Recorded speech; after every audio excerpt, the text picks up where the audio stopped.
The wind howled across the abandoned stretch of dry land as if it were trying to warn him. Clay dust rose in thin spirals, dancing in the fading light like restless spirits. And there he stood, Daniel Reeves, a man who had run out of miracles long ago, staring at the broken fence line of the 200 acres he had purchased for far less than what anyone thought land could possibly be worth. He had bought it because he was desperate, because life had pushed him so far into the corner that even a gamble on barren soil felt better than giving up. But nothing in his hard, weary life had prepared him for the moment when a drilling bit struck something deep beneath the earth, something thick, dark, powerful. Oil. Enough to change the destiny of any man. Enough to rewrite his story. Enough to save everything, or so he thought. He didn't yet know the truth that lurked beneath those acres, why the land had been abandoned for years, why generations before him had left it behind, and why fate had led him there at the exact moment his life was falling apart. If you believe in kindness, redemption, and second chances, please take a moment to like, comment, share, and subscribe to channel name before we continue this emotional journey. Your support truly keeps stories like these alive. Daniel had never been the type to chase fortune. He grew up working tough jobs, calloused hands proving how far a man could go on grit alone.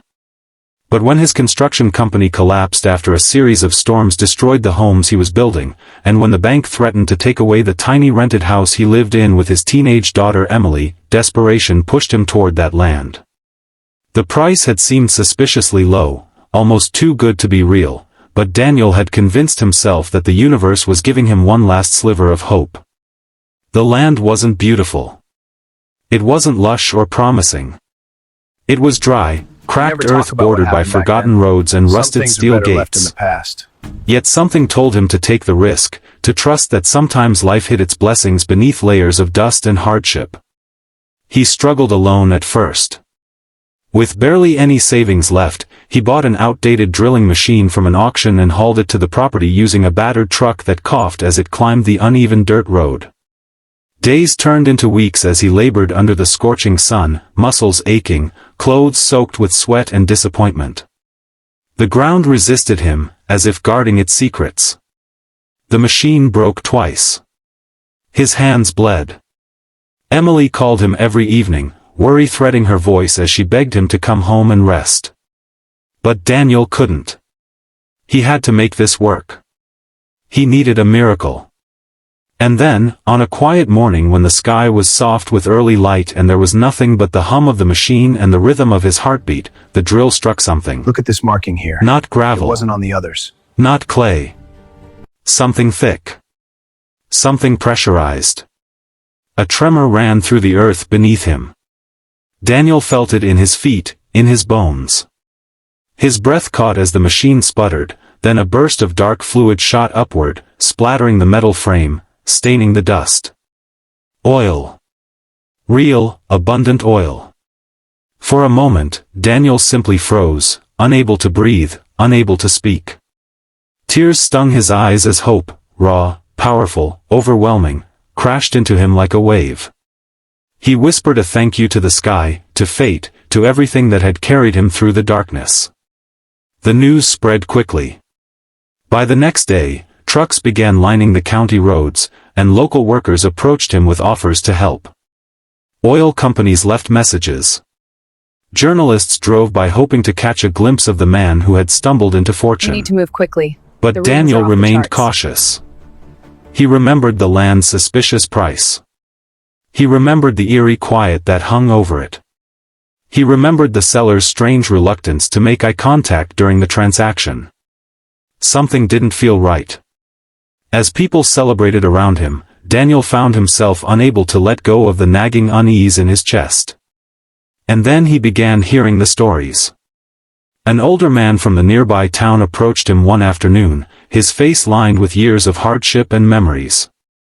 He told Daniel that the land once belonged to a family that vanished suddenly decades ago after oil was first discovered there. Another person mentioned that workers had disappeared during early drilling attempts. Local rumors spoke of underground instability, toxic leaks, and legal battles buried under sealed documents. Daniel felt a cold tension crawl through him as the threads began to connect. The land wasn't cheap because it was barren, it was cheap because it was dangerous, possibly unstable, and legally tangled. And he was now standing at the center of its hidden history, holding a treasure that came with shadows. Still, Daniel refused to walk away. He had Emily to think of, a daughter who had already sacrificed too much for a father trying to rebuild their life from ashes. If there was oil, real, valuable, life-changing oil, then he would face whatever truths lay buried beneath that soil. He dug into public records, searched old archives, and visited every older resident in the surrounding counties who remembered even a sliver of the land's past. Slowly, painfully, a picture emerged. The land had once been the site of an aggressive mining project that triggered underground sinkholes. The family who owned it never recovered from the financial loss and the community backlash. Lawsuits had drained them until the land changed hands repeatedly, finally falling into neglect. We need to discuss the implications. No one had dared touch it again. But Daniel was different. His drilling approach was safer, his equipment modern, even if old and worn, he'd upgraded its critical parts. The previous failures had come from recklessness, not from the land itself. The danger wasn't in the soil, it was in the history of those who had tried to exploit it without care. With renewed determination, Daniel partnered with honest inspectors, engineers, and environmental experts to survey the underground conditions. The risk was real, but manageable with proper reinforcement and equipment. For the first time, Daniel allowed himself to believe that the miracle he had found might not be a curse after all. It might be a second chance, one that required courage, patience, and careful steps. But life, as always, had more tests waiting.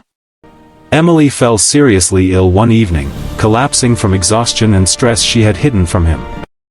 Daniel rushed her to the hospital, panic clawing at his chest as he sat beside her bed, watching her breathe through tubes and wires. The doctor explained it was a severe anemia flare, worsened by poor diet and constant worry. Daniel felt his heart break. How long had she been pretending she was okay? How long had she been wearing strength to protect him? The guilt stabbed deeper than any hardship he had faced. In that moment, Daniel questioned everything, the land, the oil, the choices he had made. What good was a miracle if he lost the person he loved most? Yet when Emily opened her eyes, she smiled weakly and whispered that she believed in him. She didn't want him to give up. She knew he was fighting for them. Her courage lit something inside Daniel, a fire that had burned low for too long. He held her hand and promised that he would make everything right, that the land, the oil, the struggles, they all had a purpose. He returned to the property with renewed strength. Over the next months, Daniel oversaw the reinforcement of drilling sites, negotiated fair contracts, and ensured the land remained safe. Slowly, the oil operation began generating steady income. He paid off debts, secured Emily's medical treatment, and moved them into a modest but safe home. The townspeople, once skeptical, now saw him as a symbol of resilience. Even the older residents who remembered the land's troubled past told him they felt relieved. Finally, someone had managed to bring life back to those cursed acres. The oil changed Daniel's life, but not in the way people expected. He didn't become greedy or distant. Instead, he used part of the revenue to fund community projects, repairing roads, helping farmers, supporting the local clinic that had once treated Emily. His story spread beyond the county, a story of a man who found fortune not by chasing riches, but by refusing to give up even when the world had turned its back on him. As the years passed, the land that once lay silent and forgotten now pulsed with new purpose. Workers thrived. Families benefited. The once barren fields blossomed with repaired soil, new infrastructure, and safe environmental practices.